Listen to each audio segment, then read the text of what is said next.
এবার British MP ও দুর্নীতি বিরোধী মন্ত্রী টিউলিপ সিদ্দিককে পদত্যাগের আহ্বান জানিয়েছে দুর্নীতি বিরোধী জোট ইউকে অ্যান্টি করাপশন কোয়ালিশন।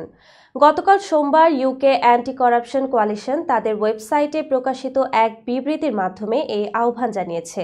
এদিকে ব্রিটিশ সংবাদ মাধ্যম সানডে টাইমস বলছে, শেখ হাসিনার সঙ্গে রাজনৈতিক বিষয়ে আলোচনা হয়নি দাবি করলেও গণভবনে মিলেছে যুক্তরাজ্যের নির্বাচনী প্রচারপত্র সহ টিউলিপের রাজনীতি সংশ্লিষ্ট অনেক জিনিস। টিউলিপ সিদ্দিক বাংলাদেশের ক্ষমতাচ্যুত প্রধানমন্ত্রী শেখ হাসিনার বোন শেখ রেহানার মেয়ে। তিনি ব্রিটিশ সরকারের দুর্নীতি বিরোধী মন্ত্রীর দায়িত্ব পালন করলেও তার বিরুদ্ধে উঠেছে দুর্নীতির অভিযোগ। টিউলিপের বিরুদ্ধে অভিযোগ, বাংলাদেশে অবকাঠামো উন্নয়নের জন্য বরাদ্দ প্রায় $5 বিলিয়ন আত্মসাৎ এবং লন্ডনে একটি ফ্ল্যাট উপহার নিয়েছেন তিনি।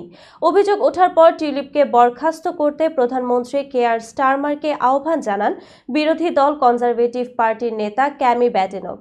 এর একদিন পরে টিউলিপকে পদ ছাড়ার জন্য অনুরোধ জানালো দুর্নীতি বিরোধী জোট ইউকে অ্যান্টি করাপশন কোয়ালিশন। এই জোটে রয়েছে ট্রান্সপারেন্সি ইন্টারন্যাশনাল ও অক্সফামের মতো আন্তর্জাতিক সংগঠন। এদিকে শেখ হাসিনার সঙ্গে রাজনৈতিক বিষয়ে কখনোই আলোচনা হয়নি দাবি করলেও গণভবনে মিলেছে যুক্তরাজ্যের নির্বাচনী প্রচারপত্র, লেবার পার্টির পোস্টার সহ টিউলিপ সিদ্দিকের রাজনীতি সংশ্লিষ্ট বেশ কিছু জিনিস। যুক্তরাজ্যের দ্য সানডে টাইমস বলছে, টিউলিপকে বিদেশি বিশিষ্টজনদের উপহার দেয়া পোশাক, গয়না, দামি কলমের মোড়ক সহ নানা জিনিস গণভবনে পড়ে থাকতে দেখেছেন তাদের প্রতিবেদক।